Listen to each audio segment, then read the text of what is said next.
Olá, muito bom dia, graça e paz. Vamos ao nosso momento de comunhão com Deus, jornada bíblica, despertar com Deus. Hoje vamos estudar o capítulo 4 de Números. O tema, uma continuação, o serviço e o censo dos levitas. Este capítulo continua a narrativa do capítulo 3.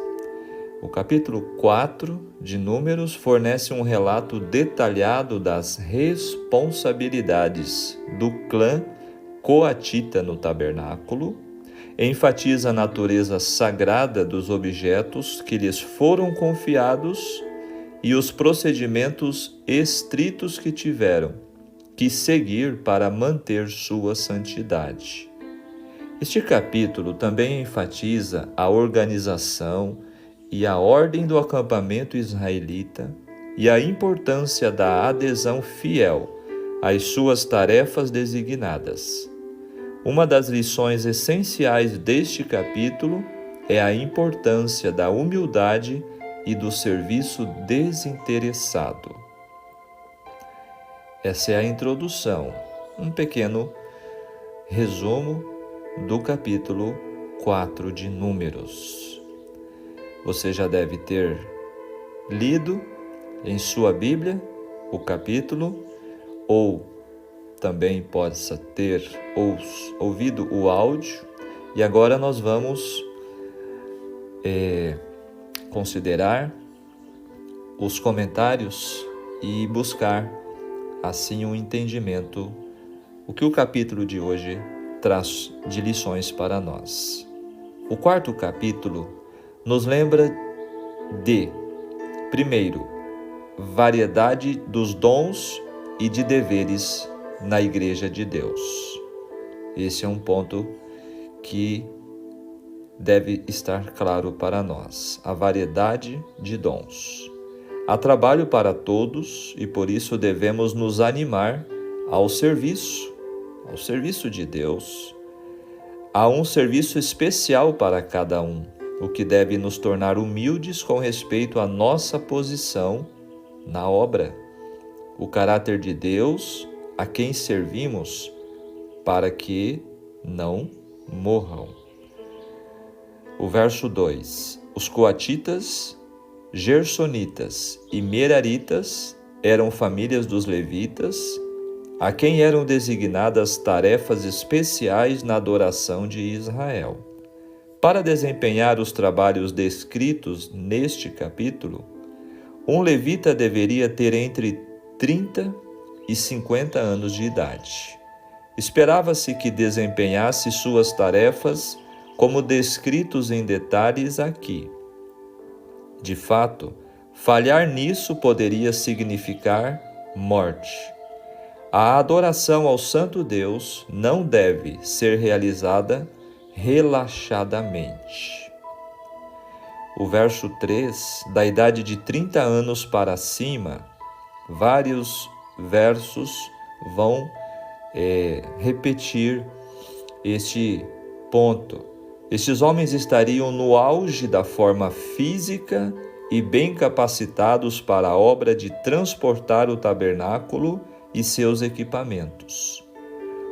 Os 30 anos marcavam a idade na qual um judeu era considerado maduro e preparado para assumir todas as responsabilidades de seus direitos e privilégios. Após os 50 anos, um levita não era obrigado a prestar serviços, mas devia apenas ajudar no tabernáculo de acordo com sua capacidade. Um detalhe interessante, né? Ficamos sabendo, no capítulo 8, verso 24, que a idade inicial para o começo do serviço era 25 anos. Talvez os 5 primeiros anos fossem algo como um estágio. Deve-se notar que a idade é de 30 anos, a idade oficial, até os 50.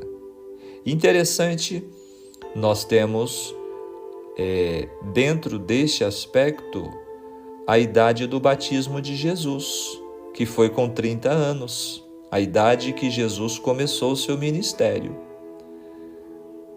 Veja que interessante. Agora o verso 3, neste serviço, o hebraico pode significar combater este combate, que nos faz lembrar as palavras que Paulo aplicou à vida de um missionário, a luta contra as obras de Satanás, as quais Cristo veio para destruir. Esta expressão provém de uma palavra hebraica que designa um exército em formação organizada, e é assim empregada vez após vez nas Escrituras.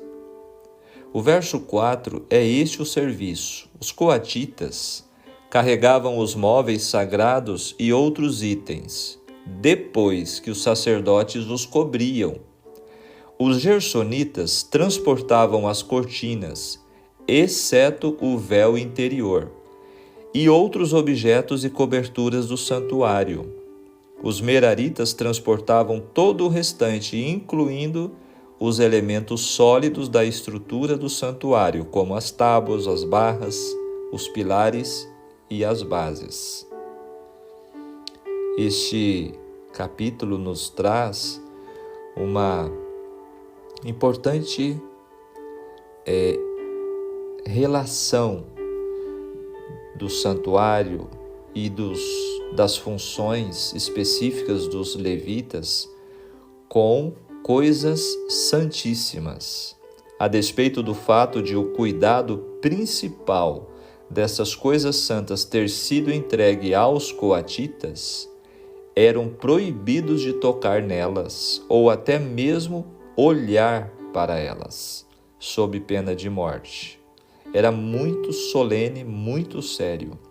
Todo o trabalho dos coatitas devia ser rigorosamente supervisionado por Arão e seus filhos, e somente os sacerdotes podiam tocar nas coisas santas e olhar para elas quando não estavam cobertas. Olha só, hein? Verso 5, véu de cobrir. Aqui se faz referência ao véu que dividia o lugar santo do Santíssimo. Comentando o verso 6, todo azul. A arca era o único item do mobiliário sagrado a ser coberto com um pano azul quando carregada de um lugar para outro. Por quê? Para ser diferenciada. Era o item mais sagrado de todo o santuário. O verso 11 descreve o altar de ouro, o altar de incenso. O verso 13, um pano de púrpura ou vermelho, devia ser usado como uma marca distintiva, pois esse era o altar dos holocaustos que ficava no átrio e não no lugar santo. Agora, no verso 15, os levitas só tinham permissão de tocar as coisas santas depois de serem cobertas e embaladas por Arão e pelos sacerdotes. Os coatitas apenas levantavam a carga e a levavam. Os levitas eram os carregadores costumeiros. Verso 16, Eleazar ficará encarregado. O sumo sacerdote podia aproximar-se das coisas santíssimas a favor do povo. Se ele não pudesse fazer isso, não poderia haver nenhuma adoração por parte da comunidade. Agora o 18, não deixareis que a tribo das famílias dos coatitas seja eliminada. Se os sacerdotes fossem descuidados, os coatitas provavelmente seguiriam o exemplo deles e seriam condenados. Isso significa que Moisés e Arão devem evitar que essas famílias caíssem em pecado, impedindo-as de terem contato com as coisas sagradas. Aplicando para nós hoje, cada um de nós, como cristãos, devemos estar prontos a evitar ocasiões de tropeço aos nossos semelhantes. E o verso 19, para que vivam. A recompensa dos fiéis, conforme prometida hoje, é a imortalidade, cuja origem se encontra em Jesus Cristo. Agora, 27 e 28, os gersonitas poderiam receber instruções de qualquer dos filhos de Arão, mas eram diretamente responsáveis perante Itamar. As linhas de autoridade e prestação de contas eram claramente estabelecidas para todos. Ao você trabalhar com outros no serviço de Deus, esteja claro que as linhas de autoridade entre você e aqueles com quem você trabalha estejam claramente entendidas. Boas comunicações constroem bons relacionamentos. E o verso 28, Itamar. Este filho de Arão era o superintendente de todas as coisas físicas do tabernáculo. Assim como o outro filho sobrevivente, Eleazar, era o herdeiro da parte espiritual no serviço religioso, o sacerdote das ofertas. Agora o verso 31, falando sobre obrigação, o dever dos meraritas era transportar a estrutura do tabernáculo em si. Eles também usavam carros. Seus fardos deviam ser muito mais pesados do que os carregados pelos coatitas, pois consistiam de todas as partes sólidas da estrutura do tabernáculo com seus acessórios. Agora o verso 32, nome por nome, ou seja, uma atribuição individual de um objeto em particular para determinada pessoa. Falando do censo, o verso 38, os que foram contados. Este ato constante de numerar enfatiza o fato de que Deus conhece cada indivíduo do seu rebanho e tem cuidado dele. Também nos ensina que a obra de Deus se calcula e se planeja com grande exatidão. E finalizando este tópico, verso 48, o número dos levitas foi de 8.580, aparentemente muita gente para o serviço religioso. Entretanto, cabia-lhes o cultivo espiritual de todas as tribos. Sua grande missão era servir ao Senhor no meio do seu povo. Nota-se aqui a distribuição criteriosa no serviço da casa de Deus. E no Novo Testamento também encontramos essa preocupação no serviço de Deus.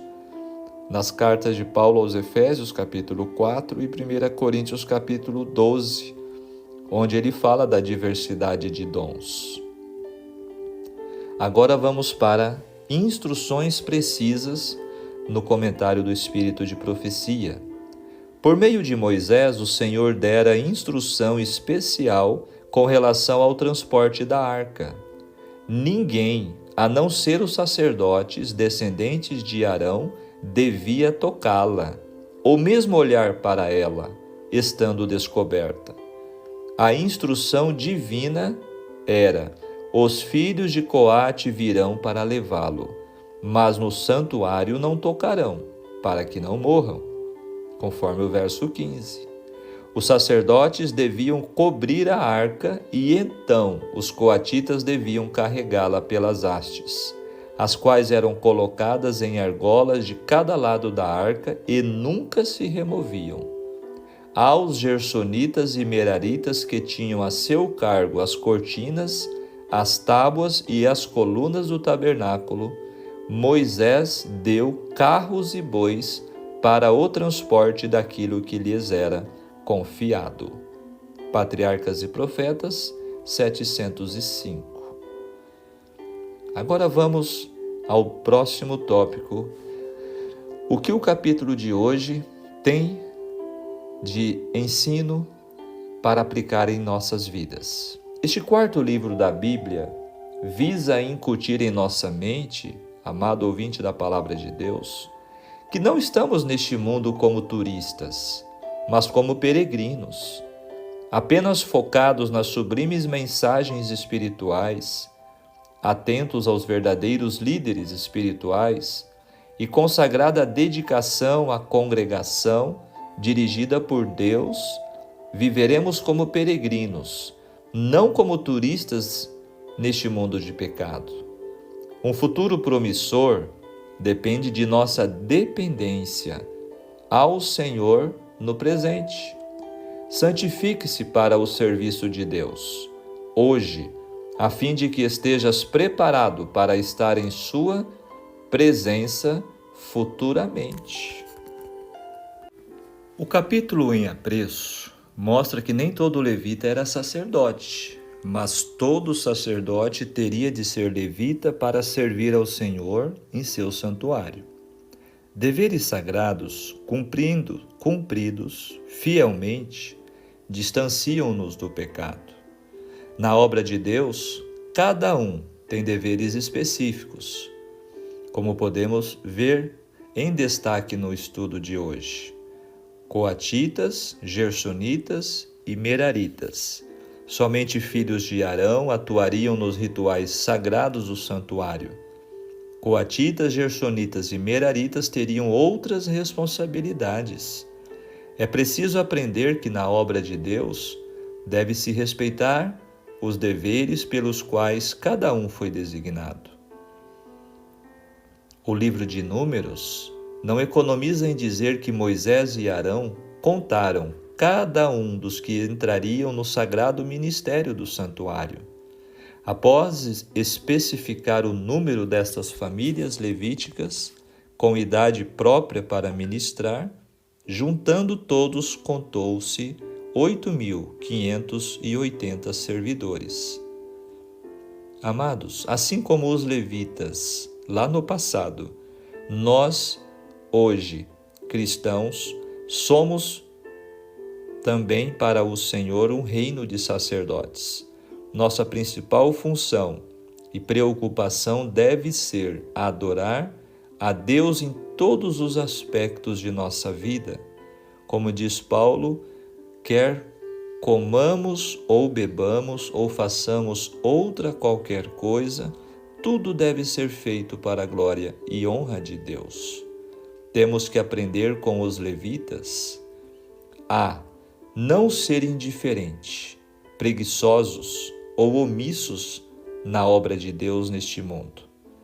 Devemos aprender a viver em santidade, ministrando a verdade de Deus ao mundo. Deus nos quer como instrumentos que o represente diante dos descrentes. Por isso, que nós possamos refletir sobre este ensinamento que o capítulo nos traz hoje. E agora o momento final de reflexão. Através destas regras acerca do transporte do santuário, tanto os levitas quanto os demais filhos de Israel recebiam preciosas lições sobre santidade, reverência e temor ao Senhor. Cada vez que precisavam levantar acampamento e marchar, todo o povo podia ver com que ordem, decência, os levitas carregavam as coisas sagradas. Era um trabalho que lhes exigia grande responsabilidade e cuidado, porque estavam lidando com coisas santas. Enquanto permanecessem fiéis ao mandado do Senhor, Ele os abençoaria e protegeriam em todas as suas viagens. Engana-se quem pensa que Deus não requer mais de seu povo o mesmo cuidado e zelo para com a sua obra hoje. Cada discípulo de Jesus é chamado a realizar um serviço específico na grande obra final, e precisamos permitir que o Senhor nos indique este exato dever. Conclusão: precisamos estar atentos para ouvir o Espírito do Senhor a nos indicar cada passo que devemos dar no sagrado dever missionário e no cuidado para com a casa de oração, o local onde nós prestamos culto e adoração a Deus. Se atendermos ao primeiro chamado de Cristo, vinde a mim, certamente seremos habilitados a cumprir a ordem, ide. E eis que ele estará conosco todos os dias. É a promessa de Jesus até a consumação dos séculos. Mateus 28, 20. Amém? Que Deus seja louvado por sua palavra trazida a nós neste dia. Capítulo 4 de Números, nos ensinando mais sobre organização, ordem, reverência, respeito, zelo e também a questão da diversidade de dons na Igreja de Deus. Que Deus nos abençoe. Vamos orar? Maravilhoso Deus e querido Pai Celestial, santificado seja o Teu nome aqui na terra como no céu. Graças te damos pelo novo despertar e por este momento contigo, ouvindo a Tua voz na Sua palavra, recebendo, Senhor, ensinamentos de Ti. Queira, Senhor, ajudar cada um de nós no entendimento e na aplicação do que aprendemos hoje. Fica conosco, queira nos abençoar e habitar em nós com Teu Espírito Santo, em nome de Jesus. Amém. Muito bem, que Deus te abençoe, que Deus te guarde. Tenha um ótimo dia com Jesus. Um grande abraço e até amanhã, se Deus nos permitir. Tchau, tchau.